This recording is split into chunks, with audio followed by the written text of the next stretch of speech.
I have the great privilege to have my office in the house where Wolfgang Amadeus Mozart was born. A very old medieval house with small rooms.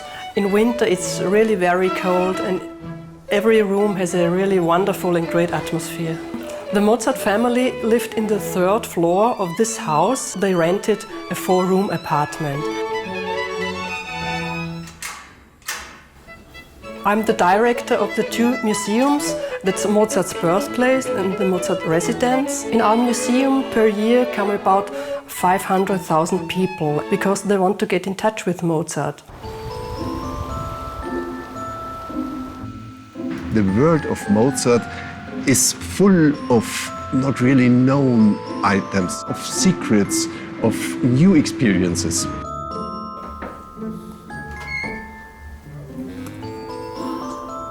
It's only a little small hut, and it's allegedly said that Mozart composed parts of the magic flute when he was sitting in the garden in this hut. And nowadays you can see it in our garden. We open it for the public. It was a present to the Salzburg Mozarteum Foundation. The Mozarteum was founded in a time when Mozart's widow and the sons, Karl and Franz Xaver, still were alive. We run a concert department and the biggest science department. We are responsible for covering the heritage of Mozart, owning Mozart's birthplace and residence, owning the collection of his family portraits, handwritings and the family correspondency.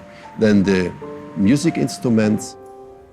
We have 4 original violins of Mozart in our collection. They are very often played in our own houses during the Mozart Week in January or in presentations in our museums.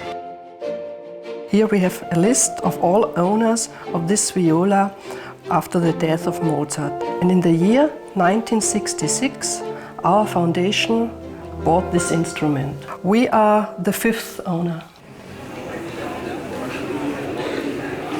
Usually we go once or twice a year abroad with Mozart's original instruments. The main idea is to use our instruments as ambassadors for music.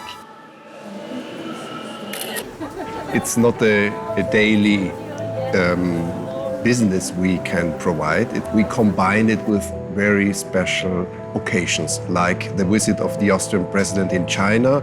We accompanied the delegation with Mozart's child violin.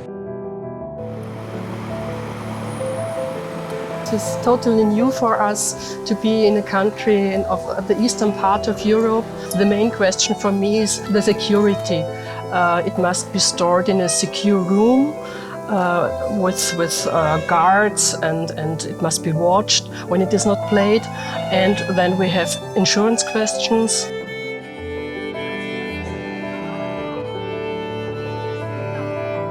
This instrument, it has been changed a little bit in the 19th century. The neck has been enlarged and so it has a much more power to be played in greater halls and with an orchestra. I think about 10 years during his time in Vienna he used this violin.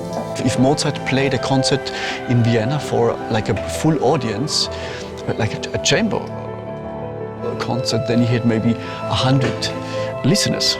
It's not like 1,000, 2,000 halls, but this is happened only in the 19th century when the halls were getting so much bigger. That's why they changed it. So this is for me the most interesting thing, how different it sounds. Привезення цих інструментів в якусь країну дійсно означає визнання, дійсно означає співпрацю. Увертюра Франца Ксавера Моцарта ре-мажор і потім скрипковий концерт батька. В одній програмі на його оригінальній скрипці це буде таким дійсно символічним об'єднанням їхньої родини, але також і Львова разом з Зальцбургом. I have been studying in Salzburg, I have been in contact with those people, and so I carry a little bit the Salzburg style of playing Mozart. I've been concertmaster of the Mozarteum Orchestra since '99. So probably the people think I have a certain approach to interpretation of Mozart. I think that the main interesting thing for a modern player, if you have the original Mozart violin to feel that this is Baroque sound, but it is more the spirit that you get, the feeling that you have, that you know that Mozart touched it. It's just a fantastic idea.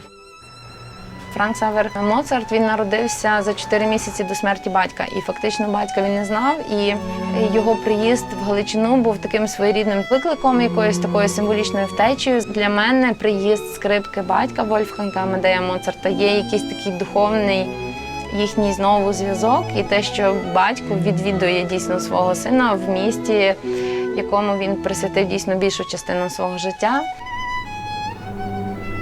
All our collections from the library is the heritage of Franz Xaver Mozart. We received many of letters from the family, which we have now in our autograph vault. Very famous portrait of Franz Xaver. He's the basement of our collection of the library.